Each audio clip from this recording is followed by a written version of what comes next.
You know what? I feel like I've almost given up.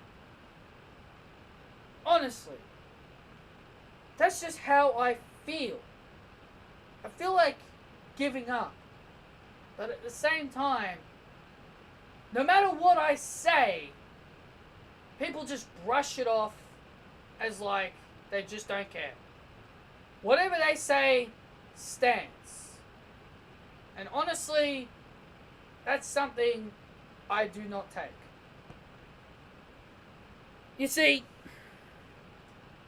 Hell in a Cell was a decent pay-per-view.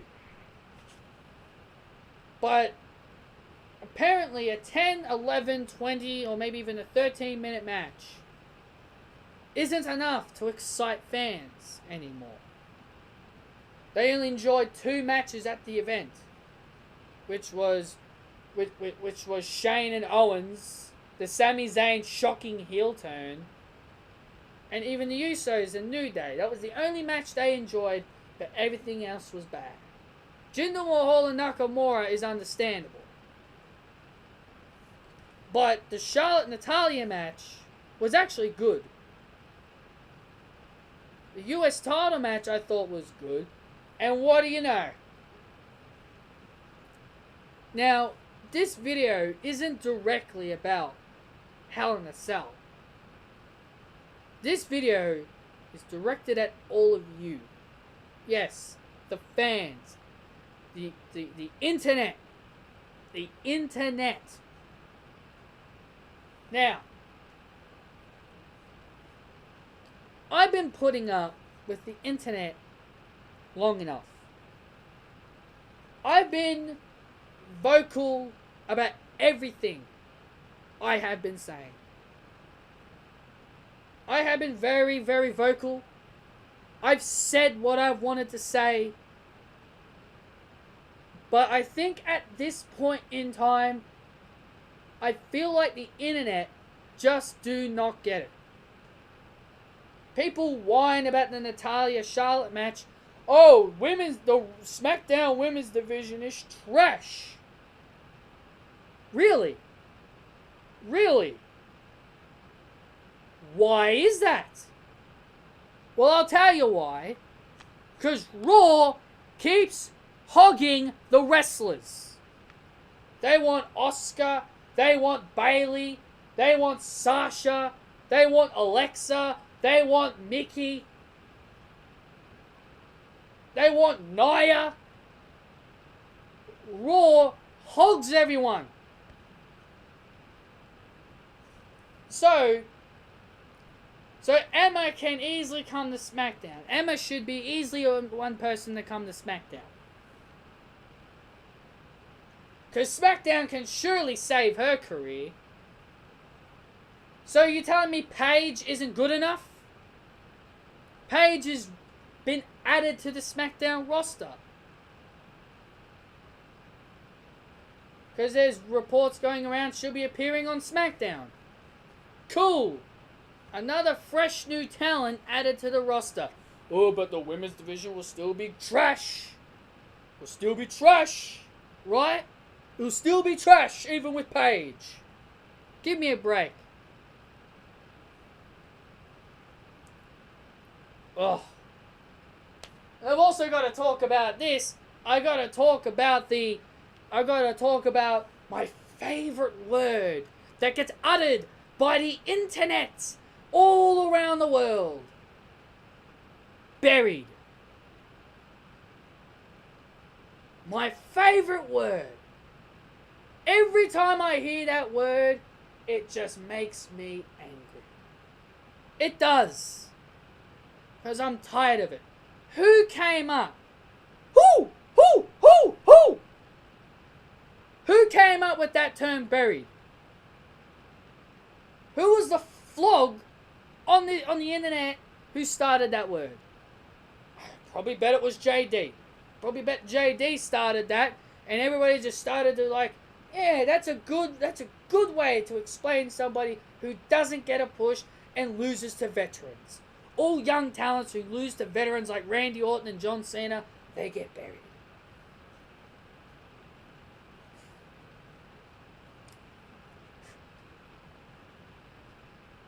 it makes me laugh. It makes me laugh how the internet react. The internet community are nothing but crybabies who just do not accept the truth. What you think? You expect Rusev to beat Randy Orton? Yeah, Randy Orton is a veteran. He could put somebody over, right? He had to put over Jinder Mahal. Yeah, he had to put over Jinder Mahal. This was probably the one guy Randy Orton didn't want to put over. This was probably the one guy that Randy Orton didn't want to put over, but Vince McMahon was probably like, no, you're putting him over, Randy. You're putting him over. Well, Randy Orton probably wants to put over like a Rusev or an Aiden English or a Baron Corbin if they ever face. But Vince McMahon's probably just like, no, you will beat them. You will beat them.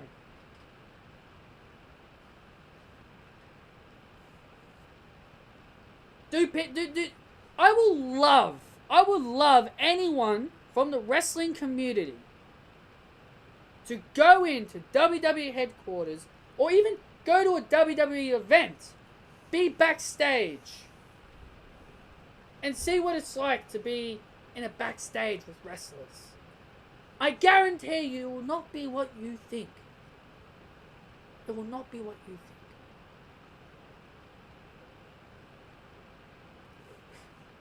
And Baron Corbin winning his first title. No one cares, apparently. Nobody cares. Okay. So you would have cared if he won the WWE Championship.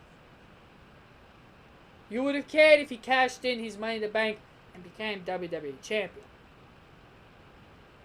But him starting with the US title doesn't make you care. Sure, guys. I'm sure of that. And I want to get to one thing as well. People like King Schmidt and all them were complaining that Ty Dillinger was in the match to simply just take the pin. Well, okay, I want to go to NXT. Their up-and-coming takeover event called NXT TakeOver War Games. They've got a fatal four-way for the Women's Championship. Who's in the match? Alright, let's run through who's in that match. We've got Ember Moon. We've got Nikki Cross. We've got the Mae Young Classic winner, Kairi Sane, and Peyton Royce.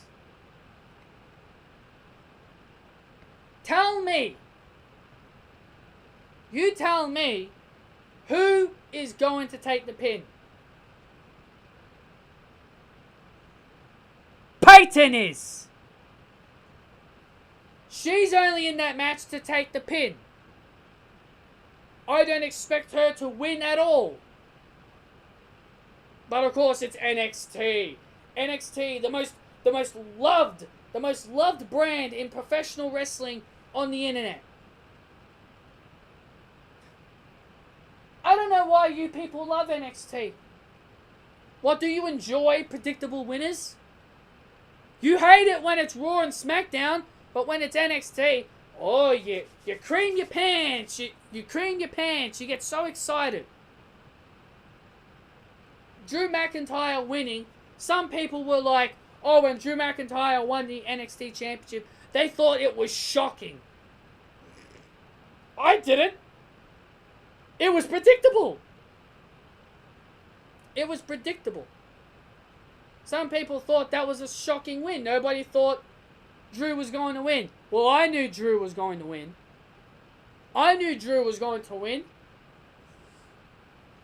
Now, back to what I was saying about the women's match. Now, I'm actually not too happy that Peyton's in the match. What? Patrick declining an Australian in a championship match? No, it's not that. It's not that at all. She's only in that match to take the pin. Kairi Sane is going to win that match. Bank on it.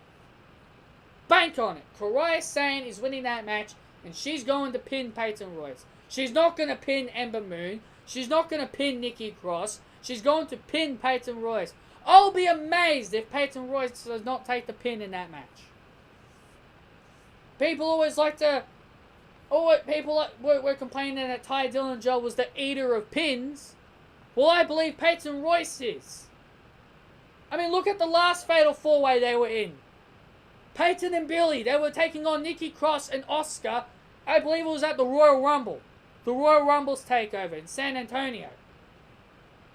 Who took the pin? Peyton. Peyton took the pin. She was only there to take the pin. She's the eater of pins. She's the eater of pins for the women's division in NXT. Well, actually, the entire Iconic Duo are the eater of pins. They should change their team name to Iconic Pins. Because that's all they do, is take pins in every match they're in. Because that's all they do. In NXT, they take pins. Oh, sorry about that. I coughed for a second there and I had to cut it out. The Iconic Duo are the masters of taking pins.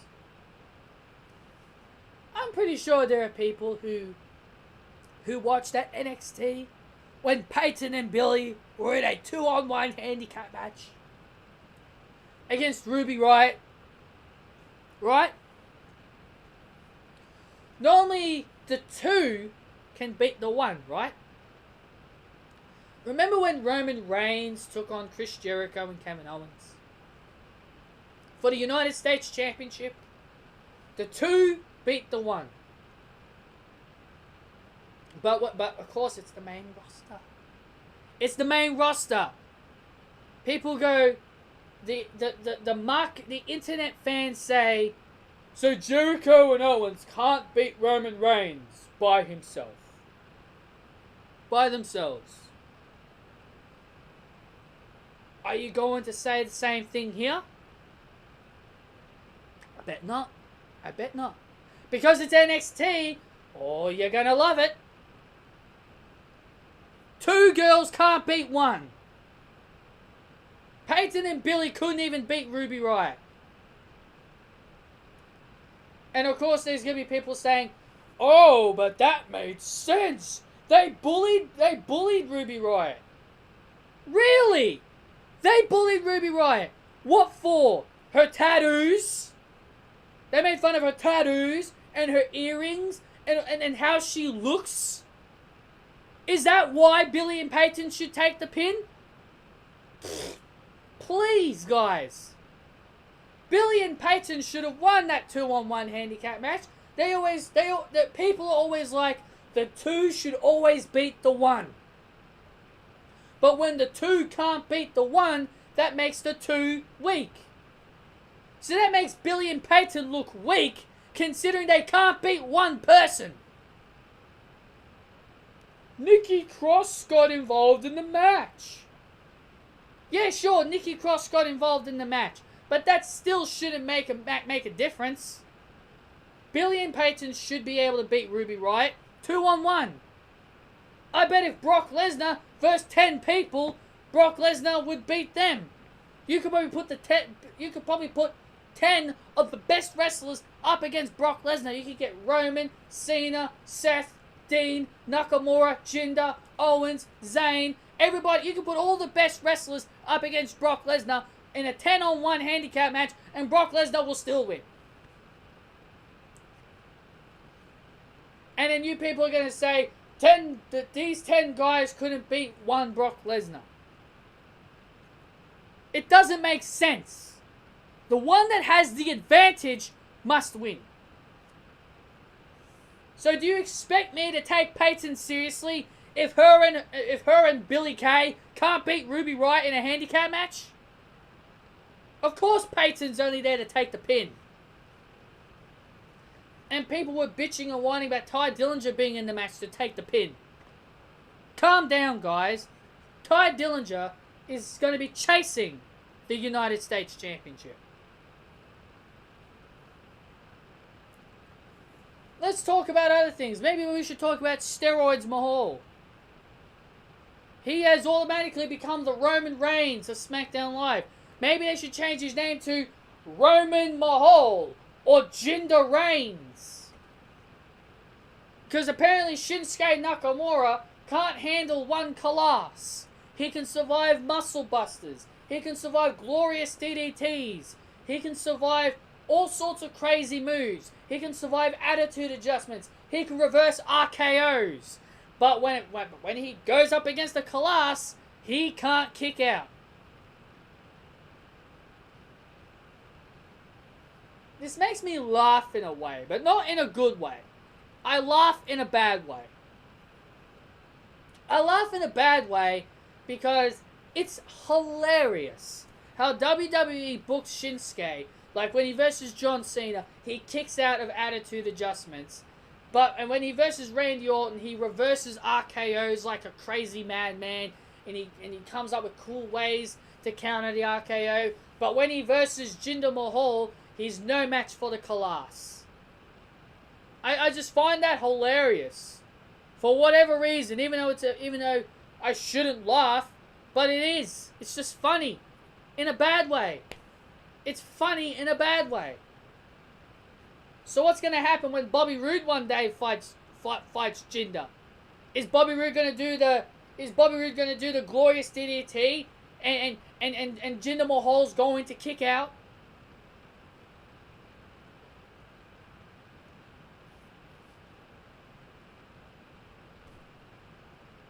The internet fans make me sick. Let's talk about the final thing, and this is going to be the thing that's probably going to set off you internet fans, I guarantee you. Boy, oh boy, let's talk about the Empress of Force Down My Throat, Asuka. The Empress of Force Down My Throats. The undefeated 500 plus day reign of Asuka. Oh boy, what a great run she had in NXT. Probably one of the most annoyingest championship runs I have ever seen in my entire freaking life. Of how annoying she was, how she always won in every single match. And now she's on the main roster. Everybody is praying to the wrestling gods that Vince McMahon does not bury Asuka. Well, you know what, guys? I hope they do. I hope they do bury Asuka. I absolutely hate this girl. I don't care how talented she is. I hate her. I can't stand Asuka. I couldn't stand her in her championship run. It was forced. Her championship run was so forced, it just made me sick. NXT, they say NXT is all about the next generation. And King Schmidt called Asuka the flag bearer of the division. Okay, I want to say this. So you're telling me Asuka's the flag bearer. So does that make Drew McIntyre the flag bearer of the main card? I mean, give me a break. Really, guys? I don't give a shit about a flag bearer. A brand is a brand. And what do you do with a brand? You push new talents. Like I mentioned before in that Fatal 4-Way, Billy and Peyton were only in that 4-Way to hit the pin to protect Nikki Cross. That's the only reason why they were in that 4-Way. But no, a 4-Way is where things are supposed to be unpredictable, where Billy or Peyton could steal the win from Asuka. And what do you know? They could have done that by having Billy or Peyton pin one another. Because they didn't care who won the belt. They could have pinned one another and Asuka would have been protected. She would not have been pinned. She would not have lost. And they could have done that with the Ruby Riott Nikki Cross triple threat match. But no, what happens? Asuka pins both girls.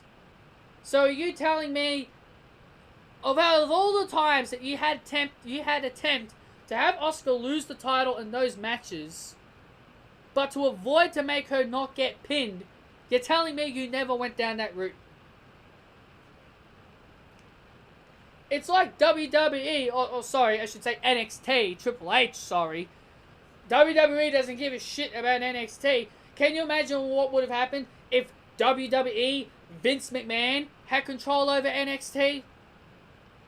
Eva Marie would have won the NXT Women's Championship when she versed Bayley. You all remember that, right? Eva Marie versus Bayley. Eva Marie would have kicked out of that Super Bayley to Bayley off the top rope if Vince McMahon had control of NXT, and Eva Marie probably would have been the champion. She probably would have been the one to beat Asuka. All Red Everything. Let's bow down to All Red Everything, the queen of NXT. How funny would that have been, huh? If Vince McMahon had control of NXT. You're lucky Triple H has control of this brand. You're absolutely lucky that Triple H does.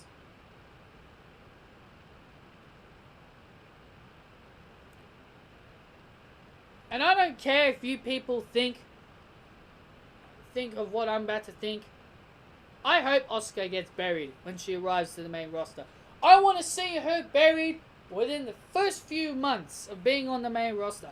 I can't wait to see her go up against the Golden Girls of Monday Night Raw. Sasha Banks, Bayley, Alexa Bliss. When she takes on the Golden Girls, she won't stand a chance. She's not going to beat the Golden Girls. The only people she will keep beating over and over is Emma and Alicia Fox and Dana Brooke if she ever appears. And Mickie James. She'll beat them, but she won't beat the Golden Girls of Monday Night Raw. Paige is over on SmackDown. Cool. I'm happy with that. But SmackDown's women's division shit, right? So you think Monday Night Raw has the best division, or because they have all of the best girls on their roster? Even though people bitch and whine about Monday Night Raw anyway. Alexa Bliss is getting stale. Sasha Banks needs to turn heel.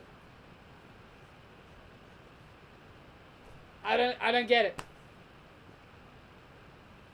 I don't get it. I don't get the internet community, and I really do not get the internet fans. But here's the funny thing. I'm also going to talk about something else. I call NXT predictable. But there are people out there who defend NXT, and they say, "Oh no, NXT is the most unpredictable event you would ever watch." Really? I don't know why, but whenever I watch a takeover, I just smell predictability. I smell predictability. When the authors of pain were champions, predictable, they won. Every time Asuka's in a match, predictable, she would always win. And when they had Nakamura and Bobby Roode in NXT, it was kind of predictable with those matches. Now, I don't care if the matches are... here's the funny thing. This is the thing that's going to drive me insane. The women's match was like 13 minutes, 12 minutes, and some of them were at like 11 minutes. Not just the women's matches, the main matches from the main roster. But when NXT puts on 10 minutes, 11 minutes, 12 minutes, or maybe even 13 minutes, the fans in NXT are so happy. They're so excited. They can't believe what they're watching. But when it's the main roster, they just go, boring. Oh, this match is sloppy. Oh, this was predictable. I feel that way when it comes to NXT. I feel that way every time when I watch NXT. I sit there and I watch, and I feel predictability in the air. And then someone has the gall to tell me that NXT fans accept predictable outcomes. Okay. Then why can't you do it with Monday Night Raw and SmackDown Live and accept predictability? Oh, I don't know, because it's run by Vince McMahon. Is that correct? So, Triple H, his predictability is fine, but Vince McMahon's predictability is downright garbage. The Jinder and Roman are the most hated people on both brands right now, all because that they are Vince McMahon's golden guys. Okay, you can hate them. But why hate everything else? But why hate everything else about Raw and SmackDown? You can hate them, but you can enjoy everything else about the shows, right? No, of course not. Because the internet market are nothing but NXT suck-ups. That's what you people are. You're NXT suck-ups. Whenever an NXT talent makes it to the main roster, you know that they're going to get ruined. But you hope and pray WWE actually do the right thing and give them a chance. But then eventually, you get sick of it. Look at Sasha and Bayley. People are sick of them. Alexa Bliss, people are calling her stale. You wouldn't believe the comments I see. Some people call her boring. Some people think she's a boring wrestler. She can't wrestle. Some people say she can't wrestle. It shows you how bad it gets when you force an NXT talent down our throats on the main roster. When you force them down your throat on the main roster, people will eventually get sick of it. You wouldn't believe the comments I've seen about Shinsuke Nakamura. People call him Shinsuke Bora Nakamura. Some people call him Boring Nakamura. SmackDown Live, Shinsuke always wins. Shinsuke is boring. He can't wrestle. You get my drift. You get my drift. People are different about each wrestler. I even see comments of people bagging Finn Balor, calling him Finn Balor. So is this why you people have a go? Is this why you people get furious?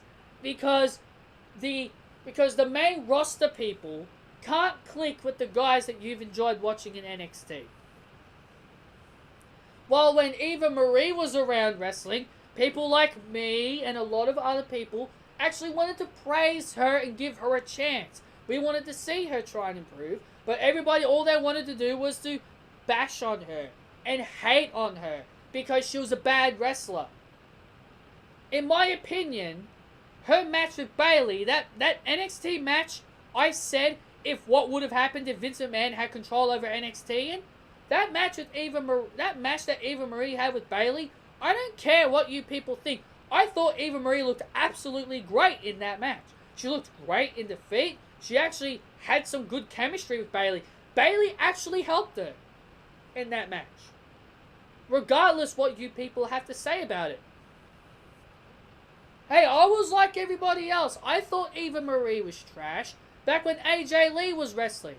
AJ Lee was my golden girl. I loved her.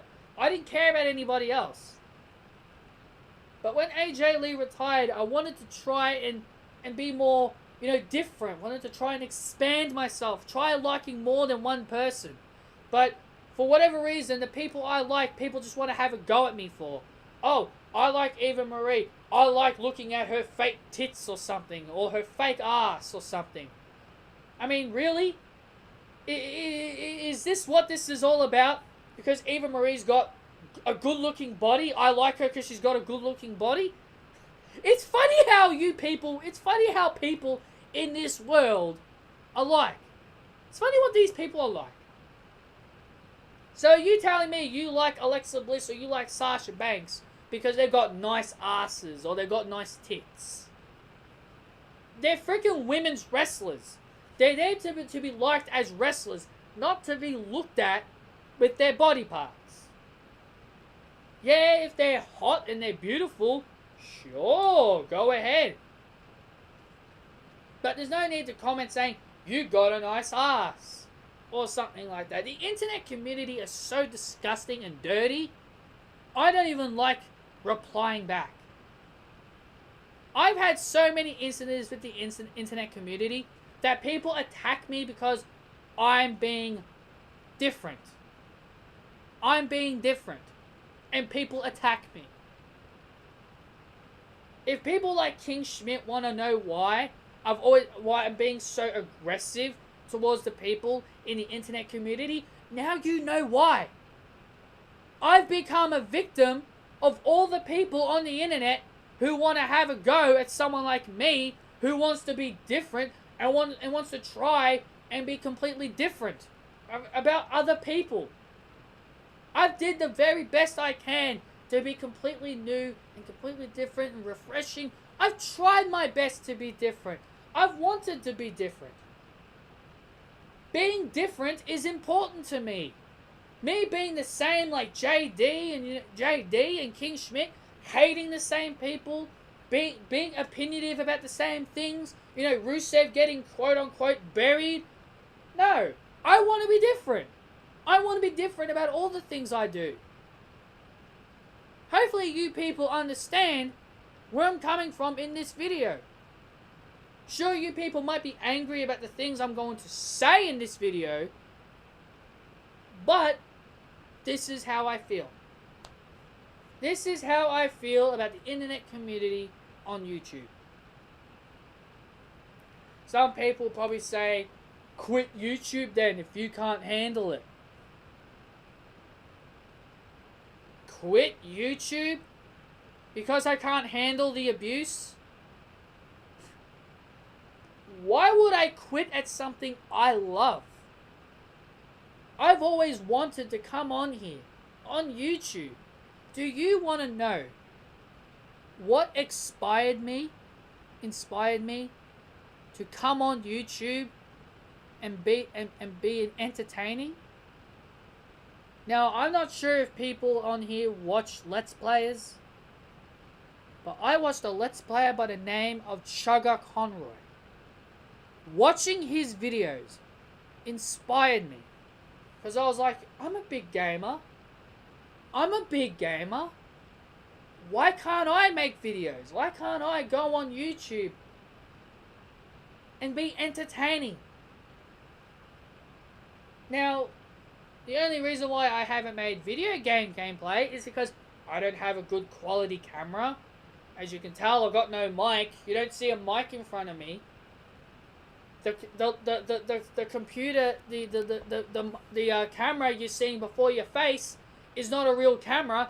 It's my computer camera. I've got an app on my laptop that's got a camera, and I'm using that. I don't have a mic in my hand to hold. I don't have any of that. So that's why I haven't made any gameplay videos. And if I did, I would turn my I'd turn this camera around like this, and I'd face it directly towards my TV. That's how I would record. And I know for a fact, you do not want to see a blurry TV screen that'll probably make you cringe. That's basically what I'm trying to explain here. That's why I don't do gameplay videos. But, now I did do one, as you all saw on my channel. I'm pretty sure there are people that have seen I did one. That's because I streamed it. I streamed that one. So that's why I had good gameplay quality, if you're wondering why I did one video. But I am planning on maybe one day doing a 2K18. I'm planning on doing gameplay on 2K18 via live streaming. So if there are people that are interested in that, it will come up. And I would go in depth with 2K18, but I think I should save that for another video, because it's like 12 a.m. and I need to end this video because I probably should be heading to bed soon because I've got university tomorrow. So anyway, guys, that is my video. Now, I don't know if you people want to, comment on anything any of the interesting facts or the stuff I have said on this video. Go ahead, hit the like button if you want to. I can probably tell no one will hit the like button because I'm attacking people on the internet. But just give me the support I need, because I think it's time the internet needs to grow up and change, in my opinion. But I know that's not going to happen. So anyway, guys, I hope you watch this video, and I hope you get my understandings on everything I'm talking about in this video. But there's probably going to be some idiot out there who probably just thinks I'm a hater, or I can't handle the internet. But who cares, right? It doesn't really matter. So anyway, guys, thank you all for hopefully taking your time watching this video, if you do. And I will see you all next time. Probably, maybe I might do a Raw and SmackDown review, depending on how I feel. So anyway, guys, thank you all for watching, and I'll catch you later.